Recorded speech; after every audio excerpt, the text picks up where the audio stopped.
Hello students, मैं हूं जितेंद्र कुमार और आज आप लोगों के लिए जो टॉपिक है वो है रिप्रोडक्शन इन स्पाइरोगायरा। तो स्पाइरोगायरा का पहले हम देखेंगे सिस्टेमेटिक पोजीशन यानी कि वर्गीकरण स्थिति। देखिए, वर्गीकृत स्थिति सिस्टेमेटिक पोजीशन, तो इसको फाइलम क्लोरोफाइटा में रखा गया है। क्लास इसकी क्लोरोफाइसी है, ग्रीन एल्गी है, और इसका ऑर्डर जो है कंजुगेल्स है, और जीनस इसका स्पाइरोगायरा होता है।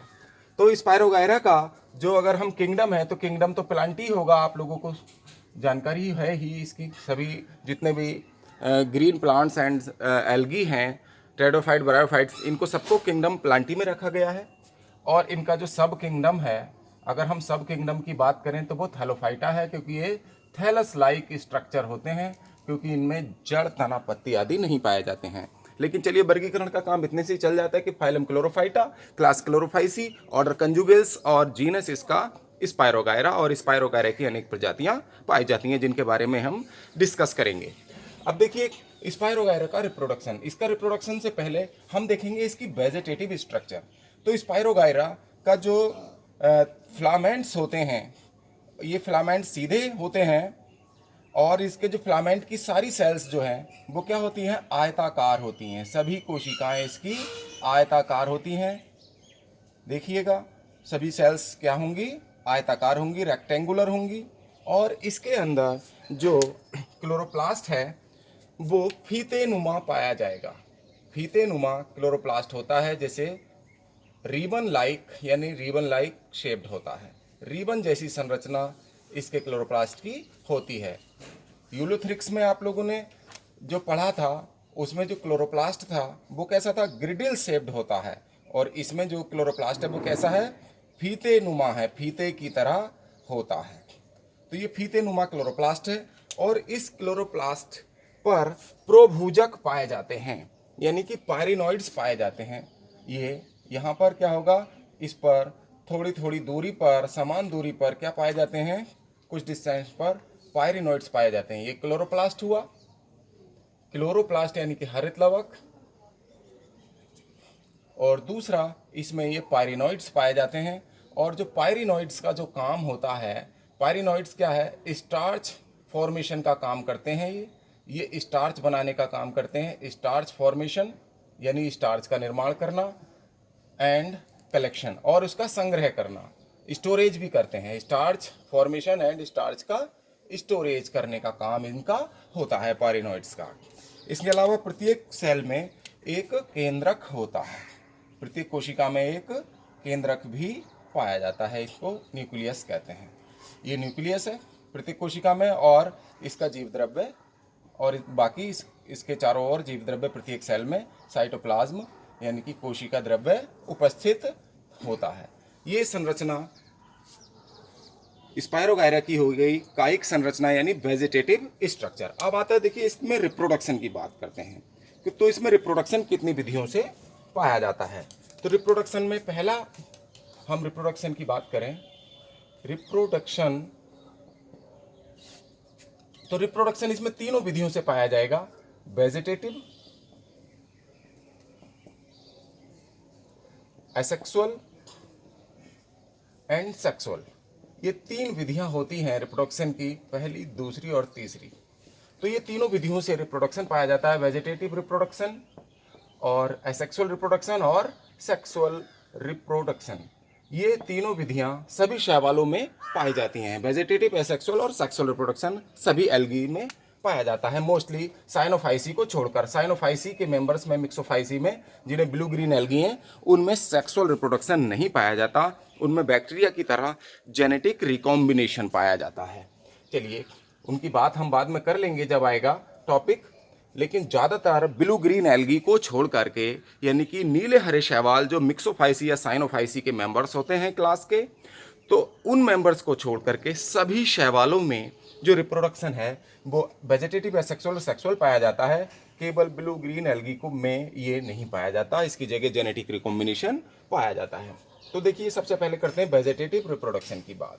तो पहला है वेजिटेटिव रिप्रोडक्शन। तो वेजिटेटिव रिप्रोडक्शन किसके द्वारा होता है, बाई फ्रेगमेंटेशन। ये किसके द्वारा होगा, यानी कि विखंडन विधि के द्वारा, बाई फ्रेगमेंटेशन, विखंडन द्वारा। तो विखंडन में क्या आप लोगों ने पहले भी देखा, इसका ये जो यूलोथेरिक्स का जो तंतु है ये क्या होगा, यूलोथेरिक्स का जो फिलामेंट है वो अनेक टुकड़ों में डिवाइड हो जाता है किन्हीं भी कारणों से। तो प्रत्येक टुकड़े से फिर नए यूलोथेरिक्स का निर्माण हो जाता है। तो इस प्रकार हम देखेंगे। तो विखंडन, इसको विखंडन विधि कहते हैं। यानी कि वेजिटेटिव रिप्रोडक्शन किसके द्वारा होगा, विखंडन विधि द्वारा होता है। इसमें जो इसका फिलामेंट है, स्पायरोगायरा का जो फिलामेंट है वो अपने अनेक टुकड़ों में, पार्ट्स में या अनेक पीसीज में डिवाइड हो जाएगा और प्रत्येक पीस से फिर न्यू फिलामेंट बन जाएगा या न्यू स्पायरोगायरा का फिलामेंट का निर्माण हो जाता है, फॉर्मेशन हो जाता है। इसको हम वेजिटेटिव रिप्रोडक्शन या कायिक जनन के नाम से भी इसको जानते हैं। कायिक जनन या वर्धी जनन भी इसको कहा जाता है। अब देखेंगे इसका एसेक्सुअल रिप्रोडक्शन दूसरा। देखिएगा स्पायरोगायरा में जो रिप्रोडक्शन की विधियां हैं वो 3 विधियां हैं, वेजिटेटिव, एसेक्सुअल, सेक्सुअल। अभी आपने वेजिटेटिव देखा, अब दूसरी विधि है देखिए एसेक्सुअल रिप्रोडक्शन। तो अलैंगिक जनन में 3 प्रकार के, यानी सेक्सुअल रिप्रोडक्शन में 3 विधियां हैं, एकाइनिट द्वारा यानी निश्चेष्ट बीजाणुओं द्वारा, एप्लानोस्पोर अचल बीजाणुओं द्वारा और अयुग्माणु द्वारा। तो ये एजाइगोस्पोर या पार्थेनोस्पोर द्वारा, अनिषेक बीजाणुओं द्वारा। तो देखिए पार्थेनोस्पोर को कहते हैं अनिषेक बीजाणु। अनिषेक का मतलब ही है अनिषेक बीजाणुओं द्वारा, अनिषेक बीजाणुओं द्वारा होता है। एप्लानोस्पोर को कहते हैं अचल बीजाणुओं द्वारा, यानी अचल बीजाणुओं द्वारा होता है। और इसमें क्या है, एकाइनेट को कहते हैं निश्चेष्ट बीजाणुओं द्वारा, निश्चेष्ट बीजाणु एकाइनेट को कहा जाता है। ये आप लोगों ने निश्चेष्ट बीजाणु और एप्लानोस्पोर यूलोथेरिक्स में भी पढ़े हैं। एजाइगोस्पोर इधर नया आ गया है। तो देखिए एकाइनेट, एप्लानोस्पोर, इसमें चल बीजाणु नहीं बनते। इससे साफ पता चलता है कि अलैंगिक जनन में जहाँ यूलोथेरिक्स में चल बीजाणु यानी जूस्पोर्स बन रहे थे, यहाँ पर जूस्पोर्स नहीं बनते हैं। यहाँ पर कहीं भी चल बीजाणुओं द्वारा जनन नहीं होता है। तो पहला देखेंगे इसका एकाइनेट, बाई एकाइनेट। तो अलैंगिक जनन में पहली विधि देखेंगे बाई एकाइनेट, यानी कि निश्चेष्ट बीजाणुओं द्वारा रिप्रोडक्शन। इसमें क्या होता है कि जो यूलोथेरिक्स की जो सेल हैं इनमें ये आयताकार होती हैं। तो इनका जो जीव द्रव्य है, देखिएगा इसको, इनका जो जीव द्रव्य है वो सिकुड़कर मध्य में आ जाएगा। यूलोथेरिक्स की ये सेल है और इसमें फीतेनुमा रिबन लाइक क्लोरोप्लास्ट होता है। ये क्लोरोप्लास्ट क्या होगा, रिबन लाइक होगा। इसको लिख देते हैं फीतेनुमा होगा या रिबन शेप्ड होता है। फीतेनुमा होता है इसका क्लोरोप्लास्ट। क्लोरोप्लास्ट यानी कि हरित लवक कैसा होगा, फीतेनुमा होता है। हरित लवक कैसा होगा, रिबन लाइक होगा, रिबन जैसा होता है, फीते जैसा होता है इसको। और इसमें एक केंद्रक भी होता है। बाकी साइटोप्लाज्म यानी कि जीव द्रव्य पाया जाएगा।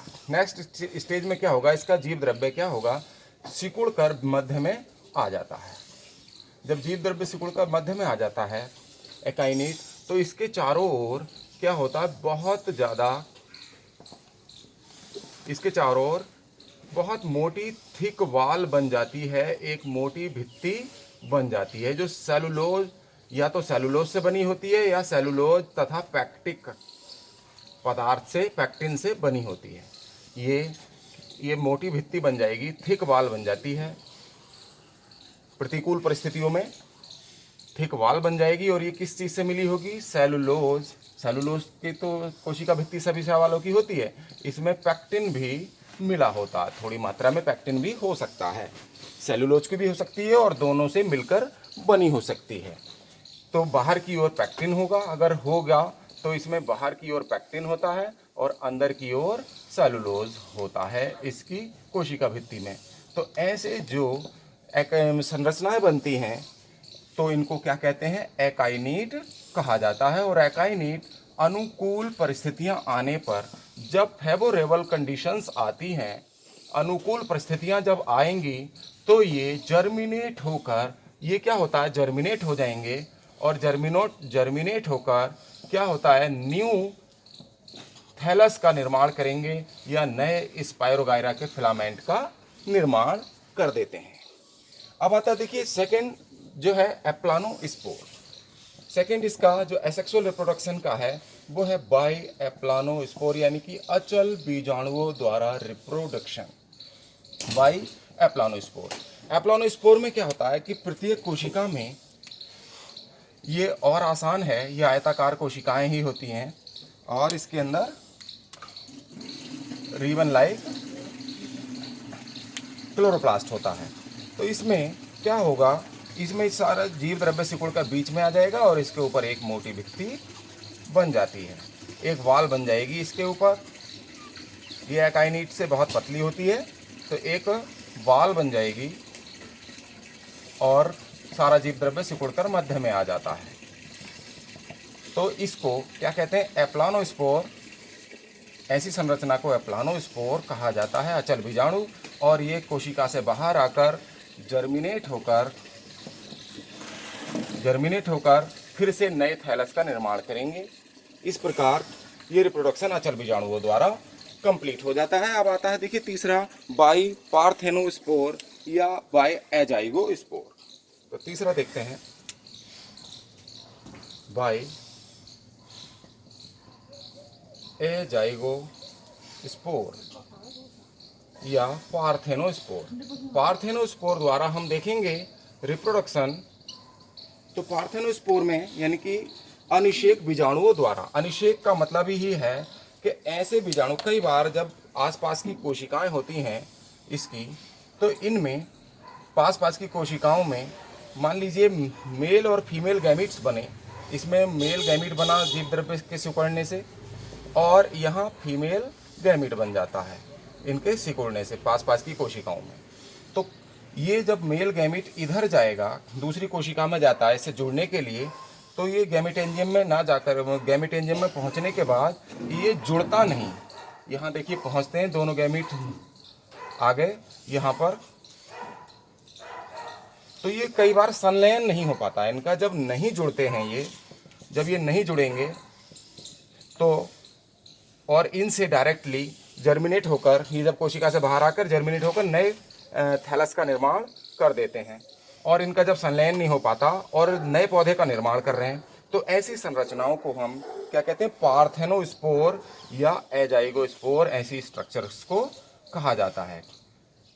यानी कि कभी कभी कोशिकाओं में क्या बनते हैं, गैमीट्स बनते हैं, यानी कि अनिषेक बीजाणु बन जाते हैं जिनका निषेचन नहीं हो पाता, और जो अनिषेचित युग्मक हैं ये डायरेक्टली जर्मिनेट होकर न्यू थैलस का निर्माण कर देते हैं।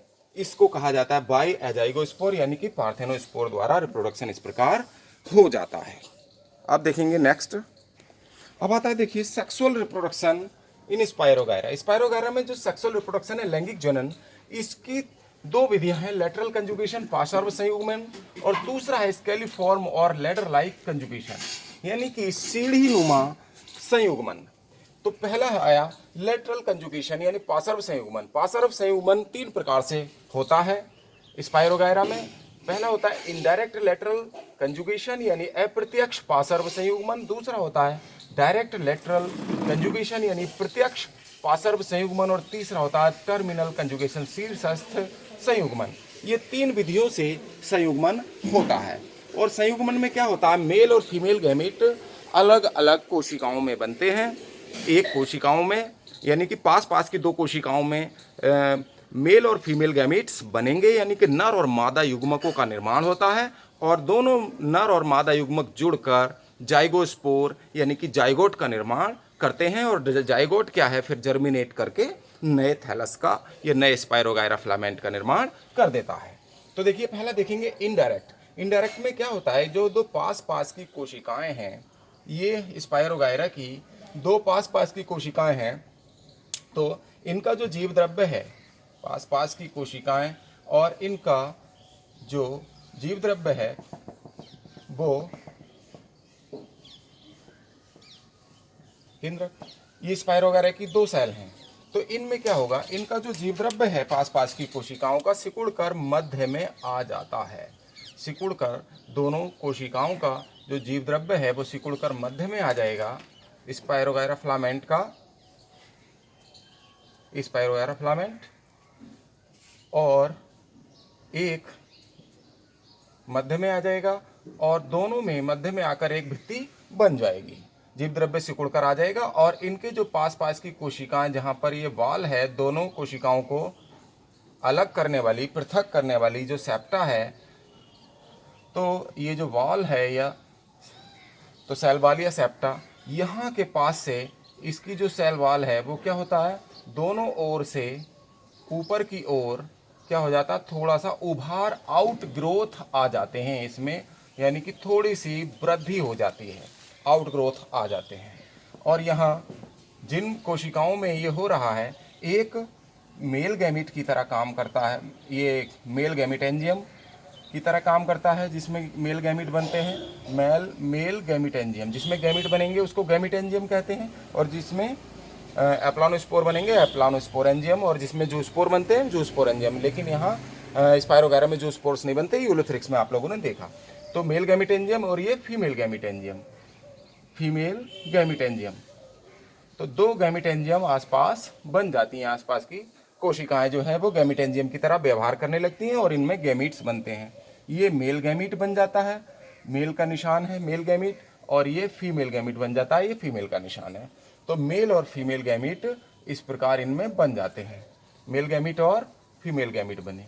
अब ये मेल गैमीट, ये जो आउट ग्रोथ निकली है, आउट ग्रोथ के पास यहाँ नेक्स्ट कंडीशन में क्या होगा कि नेक्स्ट स्थिति में इन के पास आकर एक कंजुगेशन ट्यूब बन जाती है, यानी कि कंजुगेशन नलिका बन जाती है। ये हमारी सेल वॉल,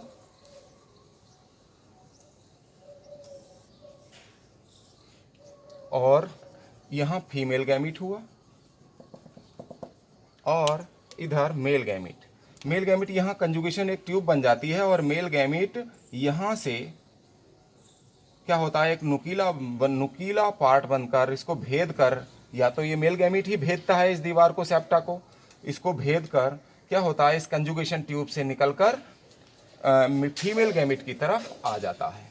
ये जो मेल गैमीट है फीमेल गैमीट की ओर चला जाएगा, और ये जो नलिका बनी है इसको क्या कहते हैं, कंजुगेशन ट्यूब कहते हैं। इसको चलिए थोड़ा सा अलग बनाते हैं, कंजुगेशन ट्यूब। ये इसको क्या कहेंगे, जो ट्यूब सी बनी है इसको हम कंजुगेशन ट्यूब कहते हैं, यानी कि संयुग्मन नलिका।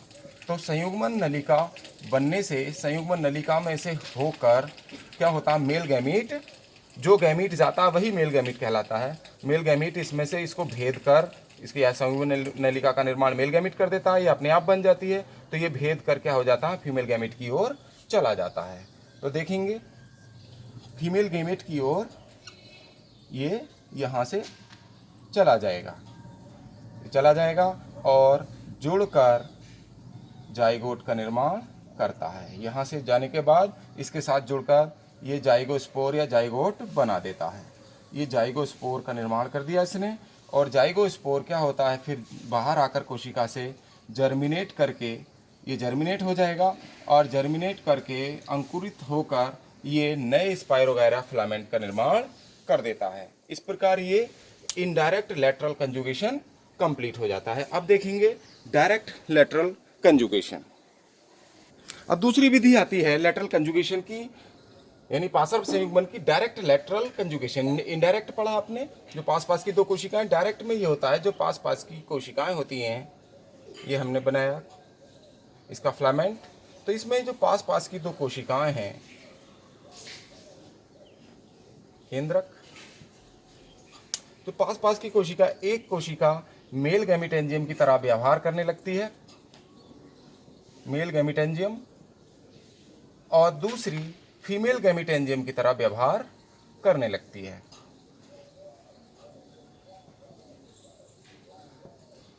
और इसमें क्या होता है, मेल गैमीट एंजियम में मेल गैमीट का निर्माण होता है, और फीमेल गैमीट एंजियम में फीमेल गैमीट बन जाता है। ये मेल गैमीट बन गया, इसके अंदर एक मेल गैमीट बन जाता है, मेल गैमीट एंजियम में गैमीट बनेंगे, और इसके अंदर एक फीमेल गैमीट बन जाता है। और जो फीमेल गैमिट वाली जो कोशिका है ये थोड़ा सा फूल कर मोटी हो जाती है। जो फूल कर मोटी होगी वो फीमेल गैमेटेंजियम होती है और मेल गैमेटेंजियम कोशिका में स्वेलिंग नहीं होती है। उसके बाद ये जो मेल गैमीट है ये डायरेक्टली दोनों के बीच में, दोनों सेल के बीच में जो सेल वाल है इसको भेद कर क्या है, एक कंजुगेशन ट्यूब बना लेता है। ये कंजुगेशन ट्यूब इनके बीच में बन जाती है और इसी कंजुगेशन ट्यूब में से होकर मेल गैमीट फीमेल गैमीट के साथ जुड़कर फीमेल गैमीट के साथ जुड़ेगा और जाइगोट का निर्माण कर लेता है। इसी ट्यूब में से, ये जो कंजुगेशन ट्यूब है इसमें से फीमेल गैमीट के पास जाकर फीमेल गैमीट जो थोड़ी सी कोशिका फूल जाती है, थोड़ी सी मोटी हो जाती है, तो इस कोशिका के अंदर जाकर क्या होता है, ये मेल गैमीट जो है फीमेल गैमीट के साथ जुड़कर जाइगोट या जाइगोस्पोर का निर्माण कर देता है। जाइगोस्पोर, उसके बाद ये जाइगोस्पोर जो है जर्मिनेट होकर ये जर्मिनेट होगा और जर्मिनेट होकर फिर से स्पाइरोगायरा के फिलामेंट का निर्माण कर देता है। तो ये है प्रत्यक्ष पार्श्व संयुग्मन, यानी कि ये डायरेक्टली एक कोशिका को के मध्य जो भित्ति होती है उसको भेद कर मेल गैमीट फीमेल गैमीट के साथ जुड़ जाता है और जाइगोस्पोर का निर्माण करता है। तो इसको कहते हैं प्रत्यक्ष पार्श्व संयुग्मन, ये डायरेक्टली हो जाता है। अब देखेंगे नेक्स्ट, उसके बाद आता है तीसरा टर्मिनल कंजुगेशन यानी शीर्षस्थ संयुग्मन। इसकी खोज हॉजेट्स ने 1920 में स्पाइरोगायरा कॉलिगेटा नाम के स्पाइरोगायरा फिलामेंट में की थी, स्पाइरोगायरा में की थी, जीनस में इस स्पीसीज में इसकी खोज की थी स्पाइरोगायरा कॉलिगेटा में। और इन्होंने बताया कि इसमें जो संयुग्मन नलिकाएं हैं सामान्य दशाओं में ये कोशिका भित्ति के पास बनती हैं। ये जो सेल वाल है तो सेल वाल के पास संयुग्मन नलिकाएं बन जाती हैं जिसमें से नर युग्मक जो है मादा युग्मक के पास जाकर क्या हो जाता है, संयुग्मन कर लेता है। तो इस विधि को कहते हैं टर्मिनल कंजुगेशन यानी शीर्षस्थ संयुग्मन। सेल वाल के पास ही कंजुगेशन ट्यूब इसमें बन जाती हैं। अब आता है देखिए लैंगिक जनन की जो दूसरी विधि है स्केलिफॉर्म या लैडर लाइक, उसको समझते हैं। अब बता दें कि सेक्सुअल रिप्रोडक्शन का दूसरा यानी कि लेटरल की आपने तीनों विधियां पढ़ी पार्श्व संयुग्मन की, और दूसरा है स्केलिफॉर्म यानी लेडर लाइक कंजुगेशन। बी जो है इसका स्केलिफॉर्म यानी कि लेडर लाइक कंजुगेशन, सीढ़ी नुमा संयुग्मन। तो इसमें क्या होता है कि दो हेट्रोथैलिक जो फिलामेंट हैं वो एक दूसरे के पास आते हैं। एक फिलामेंट ये प्लस स्ट्रेन का होता है और दूसरा जो फिलामेंट है वो माइनस स्ट्रेन का होता है। ये एक दूसरे के पास आते हैं, यानी कि हेट्रोथैलिक प्रजातियों में लेडर लाइक कंजुगेशन पाया जाता है। ये दोनों क्या होते हैं, एक प्लस स्ट्रेन का फिलामेंट होगा और दूसरा माइनस स्ट्रेन का होगा। तो जब दोनों अलग अलग स्ट्रेन के थैलस होंगे तो ऐसी प्रजातियां क्या कहलाएंगी, हेट्रोथैलिक। हेट्रोथैलिक फिलामेंट आएंगे, दोनों एक दूसरे के करीब आते हैं, पास पास, और ये फिलामेंट्स हेट्रोथैलिक होंगे, यानी एक प्लस स्ट्रेन का होगा और एक माइनस स्ट्रेन का होगा। ये एक दूसरे के पास आते हैं और इनमें केंद्रक और फीते नुमा क्लोरोप्लास्ट तो होता ही है। ये एक दूसरे के पास आते हैं और उसके बाद इनमें जो आमने सामने की जो दो सेल होंगी इनमें आउटग्रोथ्स बन जाती हैं। आमने सामने की कोशिकाओं में आउटग्रोथ्स बन जाएंगी। ये आउटग्रोथ बनेंगी, ये आउटग्रोथ निकलती हैं थोड़ी सी और उभार निकलते हैं, और दोनों ही कोशिकाओं के उभार निकलेंगे और दोनों कोशिकाएं क्या होंगी, इन उभार से आपस में जुड़ जाएंगी। ये उभार निकले और इन उभारों द्वारा ये आपस में जुड़ गए, एक प्लस स्ट्रेन का है एक माइनस। तो इसमें एक जो है वो क्या है, फीमेल गैमेट की तरह और एक मेल गैमेट की तरह बिहेव करता है, और इनका जो जीव द्रव्य है क्या होगा, यानी कोशिका द्रव्य सिकुड़कर मध्य में आ जाता है और इसके चारों ओर एक भित्ति बन जाती है। तो एक तो मेल गैमेटेंजियम की एक कोशिका क्या करती है, मेल गैमेटेंजियम की तरह बिहेव करती है, मेल गैमीट का निर्माण करेगी, ये मेल गैमीट एंजियम की तरह बिहेव करेगी यानी कि नर युग्मक धानी की तरह, और दूसरी फीमेल गैमीट एंजियम की तरह यानी कि मादा युग्मक धानी की तरह बिहेव करती है, फीमेल गैमीट एंजियम की तरह। तो ये फीमेल गैमीट एंजियम की तरह बिहेव करती है और ये एक मेल गैमीट एंजियम की।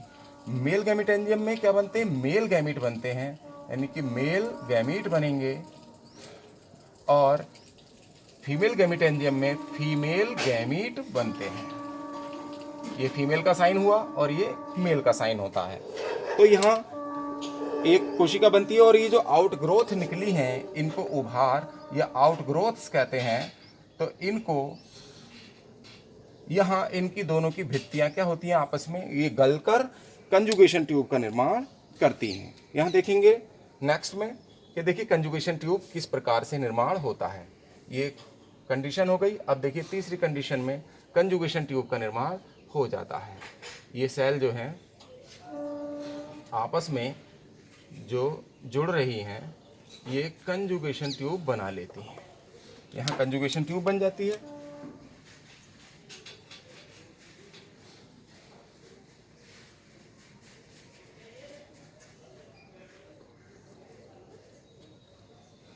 ये कंजुगेशन ट्यूब का निर्माण यहाँ हो जाता है। इसको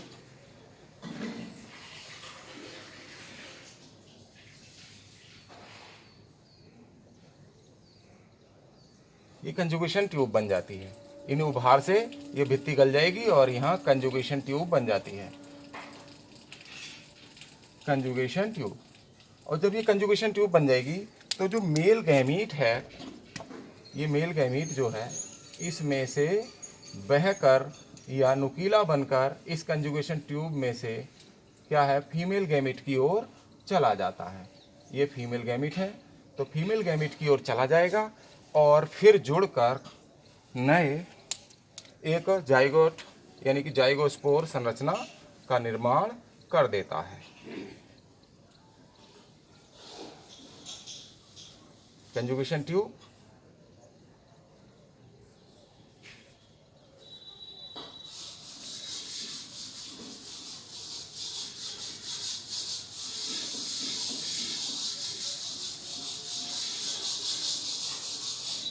यहाँ जाकर ये जाइगोट का निर्माण हो जाता है। इस कोशिका में जाकर एक मोटी भित्ति वाला जाइगोट या जाइगोस्पोर बन जाता है।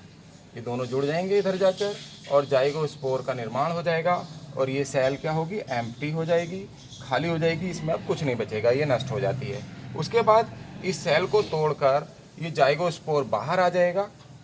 ये बाहर आ जाता है और बाहर आने के बाद जर्मिनेट होगा और जर्मिनेट होकर फिर से यूलोथ्रिक्स के फिलामेंट का निर्माण कर देता है।